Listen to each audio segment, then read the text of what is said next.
ಬೆಂಗಳೂರಿಗೆ ನಾಯಿ ಮಾಂಸವನ್ನ ಮಾರಾಟ ಮಾಡಲಾಗ್ತಾ ಇದೆ ಅನ್ನುವಂತ ಆರೋಪ ಕೇಳಿ ಬರ್ತಾ ಇದೆ. ಪವರ್ ಟಿವಿಗೆ ಈಗ ಉದ್ಯಮಿ ಅಬ್ದುಲ್ ರಜಾಕ್ ಹೇಳಿಕೆಯನ್ನ ನೀಡಿದ್ದಾರೆ. ಬೆಂಗಳೂರಿಗೆ ನಾಯಿ ಮಾಂಸವನ್ನ ಸಾಗಾಟ ಮಾಡಲಾಗ್ತಾ ಇತ್ತು ಅನ್ನುವಂತ ಬಹಳ ದೊಡ್ಡ ಆರೋಪ ಈಗ ಕೇಳಿ ಬಂದಿರೋದು.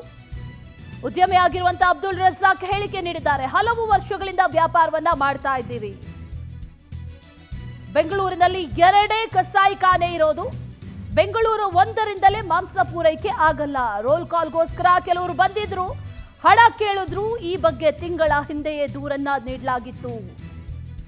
ನಾಯಿ ಮಾಂಸ ಅಲ್ಲ, ಕುರಿ ಮಾಂಸ ಅಂತ ಸ್ಪಷ್ಟನೆಯನ್ನ ನೀಡಿದ್ದಾರೆ.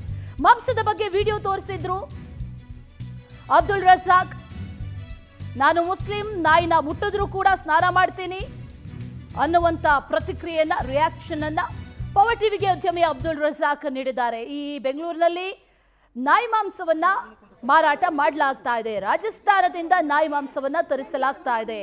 ಕುರಿ, ಮಟನ್ ಹೆಸರಿನಲ್ಲಿ ನಾಯಿ ಮಾಂಸವನ್ನ ಮಾರಾಟ ಮಾಡಲಾಗ್ತಾ ಇದೆ ಅನ್ನುವಂತ ಬಹಳ ದೊಡ್ಡ ಆರೋಪ ಕೇಳಿ ಬಂದಿತ್ತು.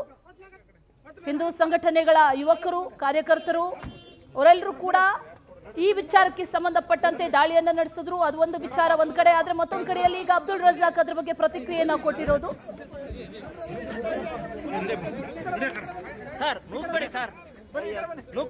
ನಿನ್ನೆ ಒಂದು ಗಲಾಟೆ ಆಯಿತು. ಯಾಕಂತ ಹೇಳಿದ್ರೆ ರಾಜಸ್ಥಾನದಿಂದ ನಾಯಿ ಮಾಂಸವನ್ನ ತೆಗೆದುಕೊಂಡು ಬರಲಾಗ್ತದೆ ಅಂತೇಳಿ ಆರೋಪ ಕೇಳಬಂತು. ಹೀಗಾಗಿ ನಮ್ಮೊಂದಿಗೆ ಉದ್ಯಮಿ ಅಬ್ದುಲ್ ರಜಾಕ್ ಅವರಿದ್ದಾರೆ. ಸರ್, ನಿನ್ನೆ ಗಲಾಟೆ, ನಾಯಿ ಮಾಂಸವನ್ನ ರಾಜಸ್ಥಾನದಿಂದ ತರಲಾಗ್ತಿದೆ ಅಂತೇಳಿ ವಿಚಾರ ಏನ್ ಸರ್? ಏನಿಲ್ಲ, ರೋಲ್ ಕಾಲ್ಗೋಸ್ಕರ ಬಂದ್ಬಿಟ್ಟು ನಮಗೆ ಅಷ್ಟು ಲಕ್ಷ ಕೊಡಿ, ಇಷ್ಟು ಲಕ್ಷ ಕೊಡಿ, ತಿಂಗಳಿಗೊಮ್ಮೆ ಇಷ್ಟು ಕೊಟ್ಬಿಟ್ರೆ ನಿಮಗೇನು ತೊಂದರೆ ಇರಲ್ಲ ಅಂತ ಕೇಳಿದ್ರು. ಯಾವುದಕ್ಕೂ ಸಹಕಾರ ಮಾಡಿದ್ರೆ ನಮ್ಮ ಕೆಲಸನ ಮಾಡ್ಕೊಂಡು ಹೋಗ್ತಾ ಇದ್ವಿ. ಅಲ್ಲಿ ಇಲ್ಲಿ ಡಿಪಾರ್ಟ್ಮೆಂಟ್ಗಳು ಹೋಗ್ಬಿಟ್ಟು ಕಂಪ್ಲೇಂಟ್ ಕೊಟ್ಟರು. ನಾವು ಇವ್ರ ವಿರುದ್ಧ ಇಲ್ಲ, ಒಂದು ತಿಂಗಳಿಂದ ನಡೀತಾ ಇದೆ. 26 ಜೂನ್ಗೆ ನಾನು ಅವ್ರ ವಿರುದ್ಧ ಕಂಪ್ಲೇಂಟ್ ಕೊಟ್ಟು ಒಂದು NCR ಮಾಡಿಸಿದ್ದೆ. NCR ರಿಜಿಸ್ಟರ್ಡ್ ಕಾಪಿ ಇದೆ ನನ್ನ ಹತ್ರ. ಅದಾದ ನಂತರ ರೌಡಿಸಮ್ ಮಾಡಕ್ ಬಂದ್ರು, ಅದೆಲ್ಲ ನಮ್ಮ ಹತ್ರ ನಡೆಯಲ್ಲ. ಅದ ನಂತರ ಇವಾಗ ಬಂದ್ಬಿಟ್ಟು ಸುಮ್ನೆ ಅವ್ರ ಪ್ಲಾನ್ ಇತ್ತು, ಏನಾದ್ರು ಒಂದು ಮಾಡಿ ಇವ್ರಿಗೆ ನಷ್ಟ ಮಾಡಬೇಕು ಅಂತ ಬಿಟ್ಟು ಅಷ್ಟನ್ನ ಆಗಕ್ ಬಿಡ್ಲಿಲ್ಲ ಅಷ್ಟೇ. ಸರ್, ಈ ವ್ಯವಹಾರನ ಎಷ್ಟು ವರ್ಷಗಳಿಂದ ಮಾಡ್ತಾ ಇದ್ರಿ? ಮಾಂಸ ಎಲ್ಲಿಂದ ಬರ್ತಾ ಇತ್ತು? ಅಂದ್ರೆ ಒಂದು ಪ್ರಶ್ನೆ ಇರೋದು, ಕುರಿ ಮಾಂಸ ಅಲ್ಲಿಂದನೇ ಆಗ್ತಾ ಇರ್ಬೇಕು, ಇಲ್ಲಿ ಆ ರೀತಿ ಪ್ರಶ್ನೆಗಳು ಎತ್ತಿದ್ದಾರೆ. ಏನ್ ಸರ್? 10 ರಿಂದ 12 ವರ್ಷಗಳಿಂದ ಇದನ್ನ ತರಿಸ್ತಾ ಇದೀವಿ. ಬೆಂಗಳೂರಲ್ಲಿ ಕನಿಷ್ಠ ಒಂದು 2 ಕೋಟಿ ಜನ ವಾಸ ಮಾಡ್ತಾರೆ. ನಮ್ಮ ಹತ್ರ ಇರೋದು 2 ಸ್ಲಾಟ್ ಹೌಸ್ಗಳು. ಒಂದು ಟ್ಯಾನ್ರಿ ರೋಡಲ್ಲಿದೆ, ಒಂದು ಟೌನ್ ಹಾಲ್ ಮುಂದೆ NR ರೋಡಲ್ಲಿದೆ. ಇವಾಗ ಈ 2 ಸ್ಲಾಟ್ ಹೌಸ್ ಅಲ್ಲಿ ನಾವು ಎಷ್ಟು ಮ್ಯಾಕ್ಸಿಮಮ್ ಕೆಪಾಸಿಟಿಯಲ್ಲಿ ಕುರಿಗಳನ್ನ ಕುಯ್ದ್ರೂ ಕೂಡ ಇಡೀ ಬೆಂಗಳೂರು ನಗರಕ್ಕೆ ನಾವು ಸರಬರಾಜು ಮಾಡೋಕ್ಕೆ ಅದು ಅನುಕೂಲ ಆಗ್ತಾ ಇರಲಿಲ್ಲ. ಅದಕ್ಕೋಸ್ಕರ ಅಂತ ಹೇಳ್ಬಿಟ್ಟು ಇದು ಲೀಗಲ್ ಬಿಸ್ನೆಸ್. ಇವಾಗ ಪಶ್ಚಿಮ ಬಂಗಾಳದಿಂದ ಮೀನು ತರಿಸ್ತೀವಿ, ಅದರಲ್ಲಿ ಏನು ಅಭ್ಯಂತರ ಇಲ್ಲ. ಹಂಗೆ ಸೀ ಫುಡ್ ತರಿಸ್ತೀವಿ ಗುಜರಾತ್ದಿಂದ, ವಿರಾವಲ್ ಪೋರ್ಟ್ ಇಂದ, ಅಲ್ಲಿಂದ ಸೀ ಫುಡ್ ಬರುತ್ತೆ. ಎಲ್ಲ ಬಂದ್ಬಿಟ್ಟು ಇಲ್ಲಿ 30 ಗಂಟೆ ಒಳಗಡೆ ತಲುಪುತ್ತೆ. ಇವಾಗ ನಾವು ಇಲ್ಲಿಂದ ವಿದೇಶಕ್ಕೆ ಕಳಿಸ್ತೀವಲ್ಲ, ಅದು 11 ದಿನ ತಗೊಳುತ್ತೆ. ಅದು ಹೋಗ್ತಾ ಇದೆ, ಅದು ತಗೊಳ್ತಿದ್ದಾರೆ. ಅದರಲ್ಲಿ ಏನು ಮುಚ್ಚು ಮರಿ ಏನೂ ಇಲ್ಲ. ಅದರಲ್ಲಿ ನಾವು ಮಾಡ್ತಿರೋದು ಒಂದು ಲೀಗಲ್ ಬಿಸ್ನೆಸ್, ಎಲ್ಲರ ಕಣ್ಣು ಮುಂದೆ ಇದೆ. ಸುಮ್ಮನೆ ಬಂದ್ಬಿಟ್ಟು ಇವಾಗ ಅದು ನಾಯಿ ಮಾಂಸ ಅಂತ ಹೇಳ್ಕೊಂಡು, ನಾವು ಮುಸಲ್ಮಾನರು ನಾಯಿಯನ್ನ ಮುಟ್ಟೋದು ಇಲ್ಲ. ಇವಾಗ ನಾಯಿ ಮಾಂಸ ಕೊಡೋಕ್ಕಾಗುತ್ತಾ? ಅದು ಸಾಧ್ಯವೇ ಇಲ್ಲ. ಅದಕ್ಕೆ ಬಾಲ ಯಾಕೆ ಬರುತ್ತೆ ಅಂತ ಹೇಳಿದ್ರೆ, ಅದು ಒಂದೊಂದು ಕಡೆ ಪ್ರಾಣಿ ಒಂದೊಂದು ತರ ಇರುತ್ತೆ. ಅದು ತೋರಿಸ್ತೀನಿ ನಿಮ್ಗೆ. ಅಂದ್ರೆ ಕುರಿ ಆ ತರ ಬರುತ್ತೆ ಇಲ್ಲಿ ನೋಡಿ. ಇಲ್ಲಿ ಇವಾಗ ಇದ್ರಲ್ಲಿ ಕ್ಲಾರಿಟಿಯಿಂದ ನಿಮ್ಗೆ ಅರ್ಥ ಆಗುತ್ತೆ ನೋಡಿ. ಈ ಕ್ಲಿಪ್ ನಿಮಗೆ ವಾಟ್ಸಪ್ ಮಾಡಿರ್ತೀನಿ.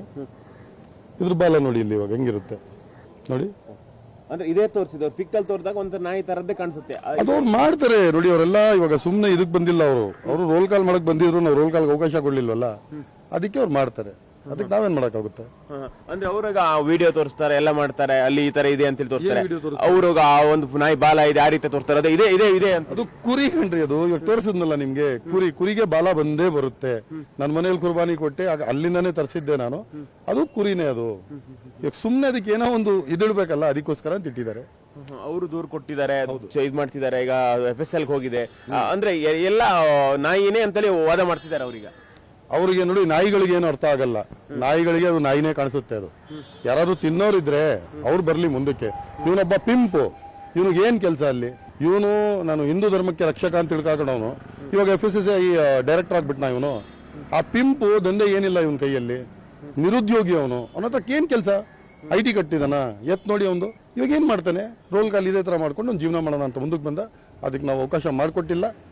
ಇವಾಗ ಏನಿದೆ ಎಲ್ಲ ಮುಂದಕ್ಕೆ ಬರುತ್ತೆ. ಏನಿಲ್ಲ ಅದರಲ್ಲಿ ಮುಚ್ಚುಮರ ಏನಿಲ್ಲ. ನಾಯಿ ಮಾಂಸ ಎಲ್ಲ ಕುರಿ ಮಾಂಸ 100% ಕುರಿ ಮಾಂಸ. ಮುಸಲ್ಮಾನರು ರೀ ನಾವು ಮುಸಲ್ಮಾನರು. ಆ ಥರದ್ದೆಲ್ಲ ನಾವೇನು ತಪ್ಪು ಮಾಡೋಕ್ಕೆ ಸಾಧ್ಯ ಇಲ್ಲ. ನಾವು ಮುಟ್ಟೋದು ಇಲ್ಲ. ನಾನು ಸ್ವತಃ ಮುಸಲ್ಮಾನ, ನಾನು ಮುಟ್ಟೋದು ಇಲ್ಲ ನಾಯಿನ. ಜೀವಂತವಾಗಿರೋ ನಾಯಿ ನಮಗೆ ಟಚ್ ಆಗ್ಬಿಟ್ರೆ ನಾವು ಮಸೀದಿ ಒಳಗಡೆ ಹೋಗಲ್ಲ, ಸ್ನಾನ ಮಾಡ್ಕೊಂಡು ಬಟ್ಟೆ ಚೇಂಜ್ ಮಾಡಿ ಹೋಗ್ತೀವಿ. ಎಲ್ಲ ಇವರು ಸುಮ್ಮನೆ ಹೇಳ್ಬಿಡ್ತಾರೆ. ಇವ್ರಿಗೆಲ್ಲ ಏನು ಕೆಲಸ ಇಲ್ಲ ನಿರುದ್ಯೋಗಿಗಳಿಗೆ. ಇದಿಷ್ಟು ಅಬ್ದುಲ್ ರಜಾಕ್ ಅವರ ಮಾತುಗಳು. ನಾಯಿ ಮಾಂಸ ಅಲ್ಲ, ಕುರಿ ಮಾಂಸನೇ. ಅದೇ ರೀತಿಯಾಗಿ ಅಲ್ಲಿ ಭಾರ ಬರುತ್ತೆ ಅಂತೇಳಿ ಒಂದು ವಿಡಿಯೋ ಕೂಡ ತೋರಿಸಿದ್ದಾರೆ. ಕ್ಯಾಮ್ರಾಮನ್ ಧನರಾಜ್ ಜೊತೆ ರೂಪೇಶ್ ಬೈಂದೂರು, ಪವರ್ ಟಿವಿ, ಬೆಂಗಳೂರು.